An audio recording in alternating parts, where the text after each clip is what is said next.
How do you train so you can improve every single day? Today, I'll break down the mental and physical side of training. The mental side of training is where I feel there's a lack of information and is not often talked about. Sure, you can say you have to have discipline in order to reach the next level. Okay, but how do you actually achieve discipline? You can say you have to train every single day or you have to do this specific drill, but why am I training every day? What's an effective training plan? And why is it that we're doing these certain drills? I'm gonna go over all that right now, starting with the first thing on the list when knowing how to train.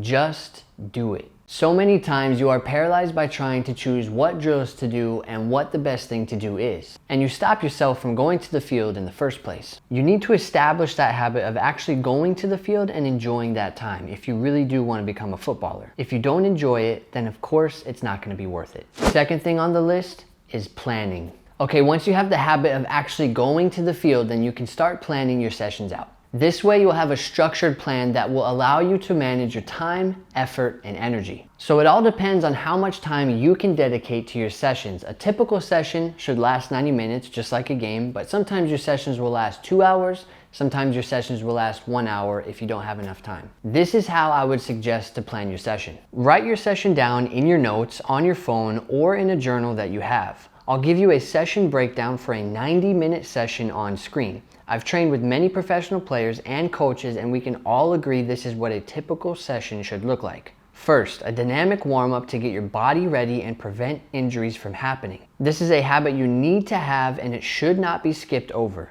This is 10 minutes long maximum. The next 10 minutes, get on the ball and continue that warm-up. This will consist of different dribbling drills or juggling patterns no cones, just a ball and space.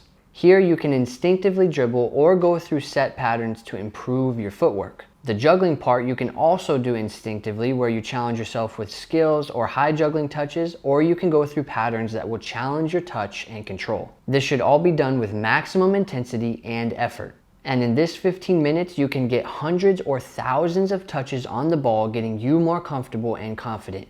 Do not discount juggling. The next 20 minutes, I would do wall passing. The wall should be your best friend or training partner. The wall can improve you in ways that your team training just can't. Just like the 15 minutes before this, you can get hundreds or thousands of touches in a small amount of time by using the wall. Your passing, control, touch, speed of play, and confidence will all benefit from this. If you don't have a wall near your field, I would substitute this with a high juggling drill so you can work on your touch and control from the air, or a dribbling drill, which I'll talk about next. The next 20 minutes is for dribbling specific drills. The dribbling drills that you can do are no cones, which we did after the warm-up, figure eights, straight line cone drills, zigzags, freestyle dribbling box, Ronaldinho drill, 1v1 skill loop, speed dribbling from one cone to another, or tight space ball mastery patterns.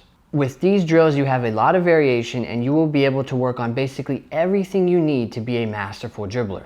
The next 20 minutes, I would work on position specific drills. This obviously depends on where you play in a match, but if you are a wide player, I would work on dribbling and doing 1v1 skills on a cone and then crossing into the box, as well as shooting on goal from a wide area. Strikers, I would work on shooting from different angles around the box. Midfielders, I would work on dribbling and shooting from outside the box, and maybe some more passing exercises with the wall or the goal. Defenders, I would work on footwork through a ladder or change of direction speed with a speed and agility drill, and also passing. Last 5 minutes is for static stretching, again to prevent injuries from happening and to help your body recover well for the next session. Side note, if you need to work on speed and agility or fitness, I would substitute these drills in for the wall passing or dribbling drills so you can get your specific needs in your session. It all depends on what you want to work on. I'm just giving you a generic example of a session so you know how to plan it out. If you're not training alone and you're training with a small group, it should look something like this. Dynamic warm-up for 10 minutes. Rondos, which is just a passing game for 10 or 15 minutes. This is a great way to start off a session. It's fun, great way to improve decision making and speed of play. Passing patterns for 15 minutes. This is a great way to refine your 1 and 2 touch passing and maybe even your long passing. These passing skills you need at the highest level. They need to be on point. And then finally, games for the last 45 minutes. Of course, the best part and most beneficial to all players is just playing the game itself. Have fun, but also keep the level as high as possible.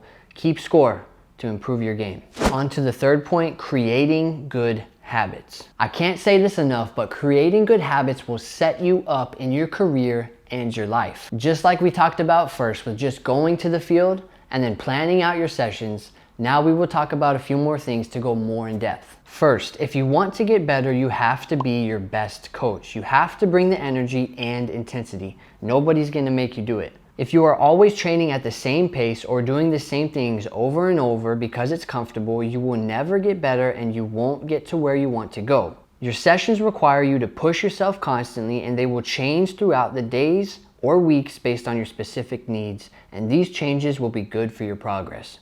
Second, analyze your games or training with video. Guys, this is so important. There is no better way to understand what you need to improve on than looking at video of yourself in games or training sessions. You will be able to see exactly how you perform and what you need to be doing differently, which will then give you ideas and a training plan for your training sessions to come. Third, make sure you are eating and sleeping well. This makes up 99% of your recovery. If you are getting 8 hours of sleep and proper food in you, you will feel unbelievable in the long term. Fourth, when you are training, mistakes will happen. You have to make mistakes to learn and to grow. Don't stop and dwell on the mistake, fix it immediately, and back yourself to do better in the next exercise or action on the field. And the last thing, most people don't realize or even try to do this, but reach out to people and connect with other players and coaches. Networking is one of the biggest ways to improve your career and your life. I'll say that again. Networking is one of the biggest ways to improve your career and your life. Surround yourself with better players, better coaches, smart mentors, people you can learn and grow with. You need these people to help you and challenge you to get to the next level. When you train with better players, you have no choice but to try and match their level.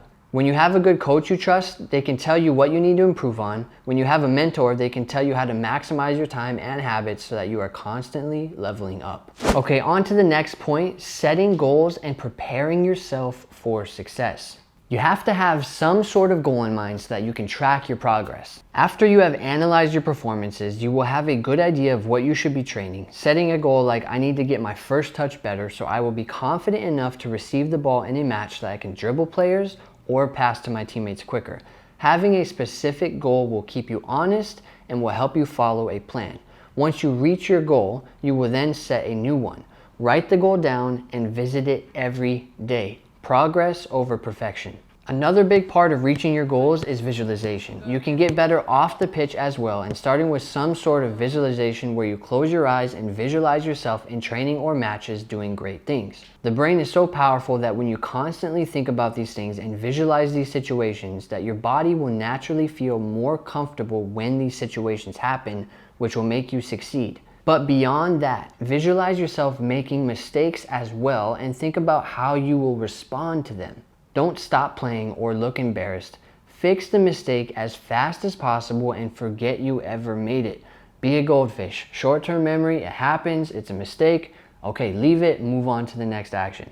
On to the next point, training plans will change. Being able to adapt to a change in schedule will serve you well. I know as well as anybody that you can't always stay consistent with your schedule, and things happen in your daily life that requires us to miss some things. Some days you will have to skip a training for whatever reason, or you might just have 10 minutes to do some wall passing or juggling. Don't worry about it. Just adjust to the situation and carry on with your schedule when you can. It's up to you to recognize when you have life changes and look at how much time you can dedicate and to where you can dedicate it to.